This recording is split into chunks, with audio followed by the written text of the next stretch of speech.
My name is Chatwan Mongkol. I am the founder of the Nutgraf newsletter, which is a newsletter about student journalism. What inspired you to create the newsletter? Yeah, so short answer, I was bored. I started grad school last year in the fall, and before that, I was a full-time.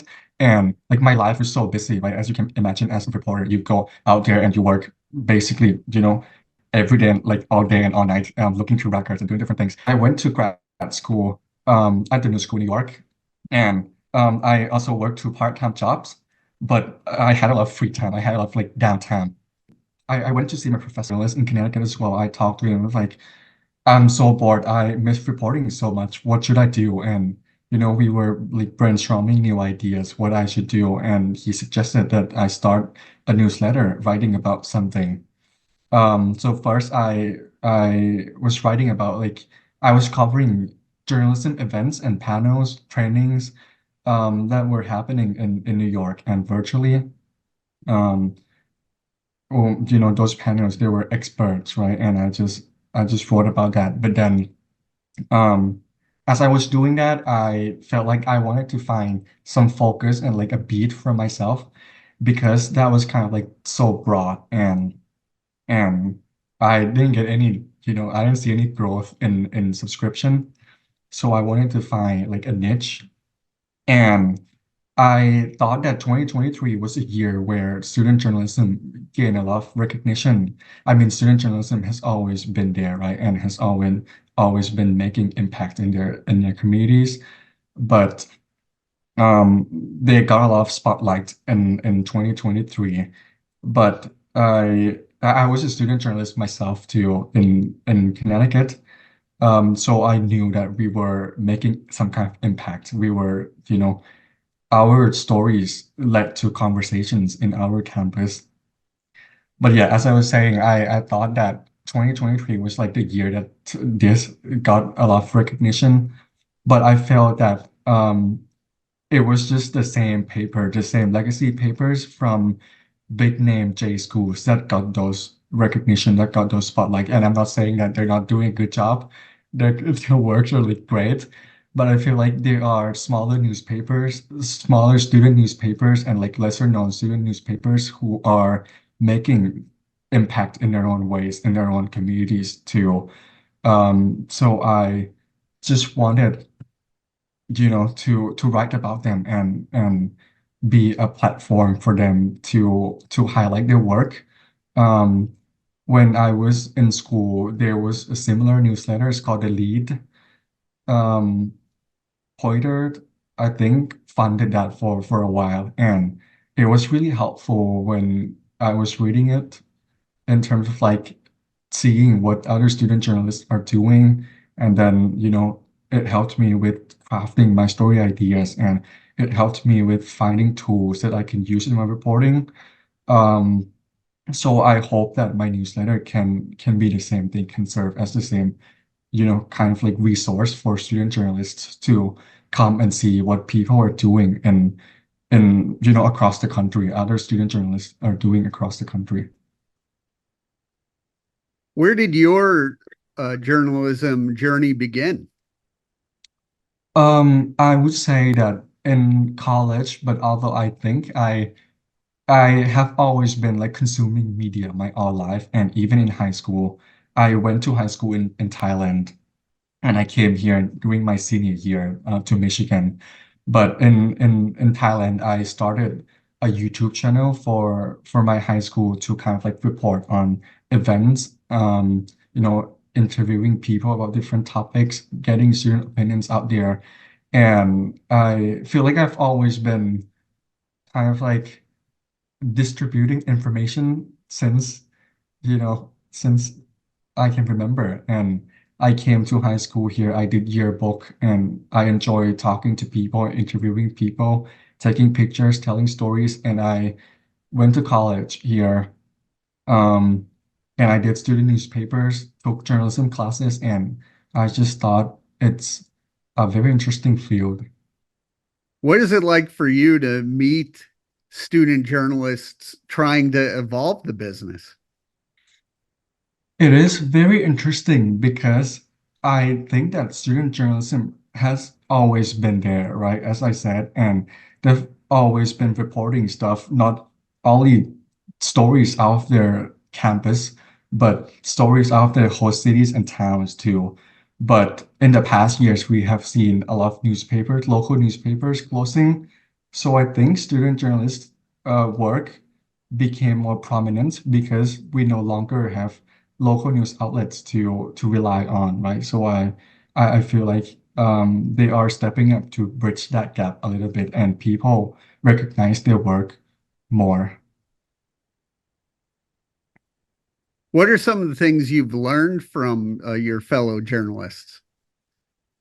Wow.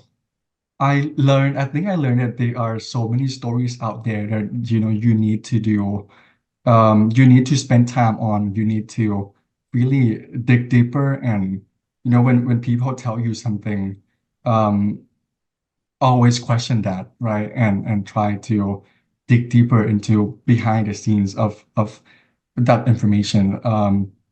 Think about what became, how did that information become like that? Dig deeper because I feel like from stories I have covered, every good story that I've seen are not, or every story that I've seen are stories that um it's not just like basic story, but there's like a reporting process behind that. There's research process behind that.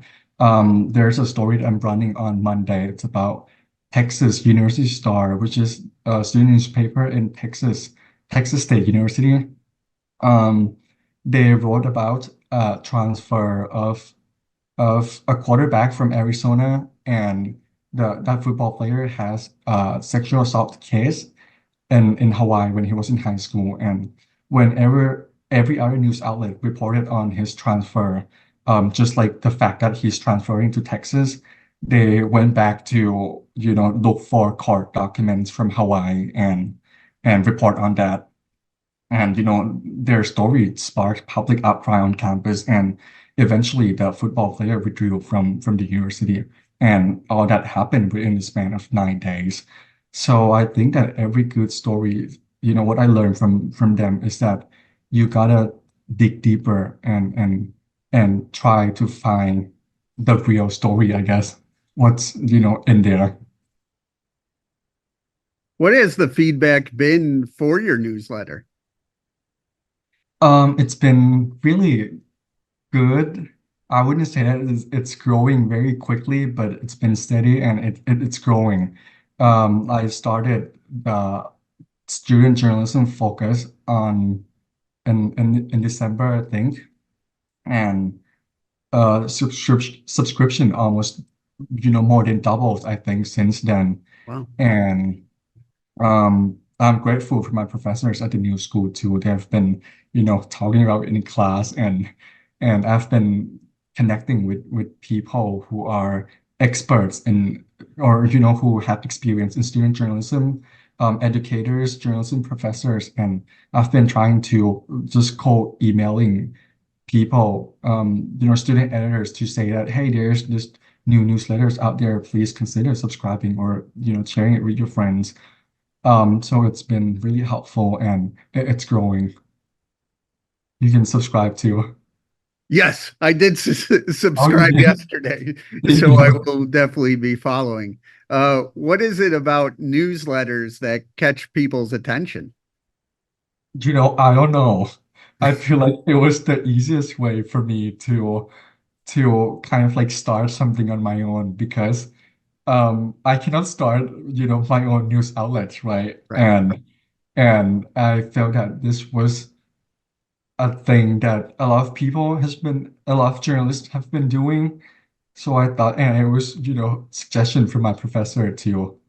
And I think I didn't mention this, but I am going to grad school for media management, hoping to kind of like open something of my own and manage something of my own anyway. So I thought that this would be a good opportunity for me to learn that side of thing, in terms of like management, editing, and you know managing content, which is very different from what you do as a reporter, right? Because you just report.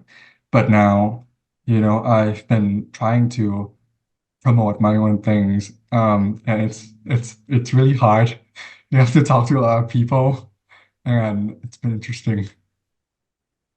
Yeah, where do you want to see your media mission in the next 3 to 5 years? Yeah, I don't know.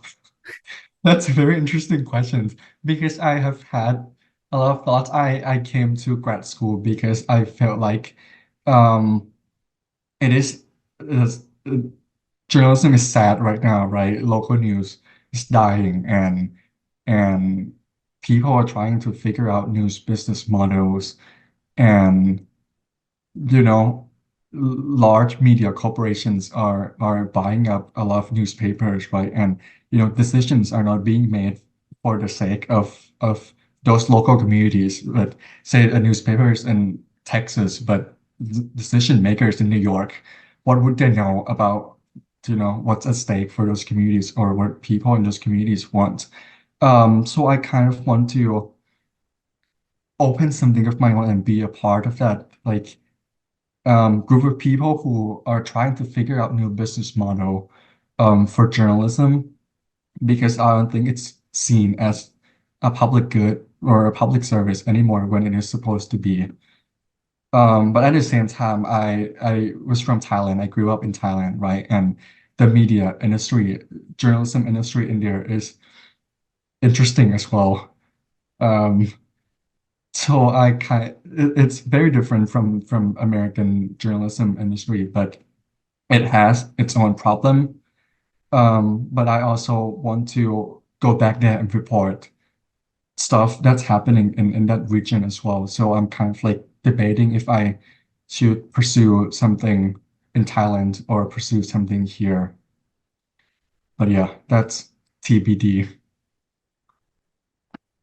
Do you think the larger companies, the larger media companies can learn from student journalists, journalism companies? Um, if I mean they could if they want to. I don't know if they want to learn from students. Um, but we have seen a lot of partnerships, right, between universities and local newsroom. I mean, the Daily Iowan, the student newspaper at University of Iowa just bought two weeklies. Um, there's I wrote a story on that last week too about the local newsrooms that are entirely staffed by students.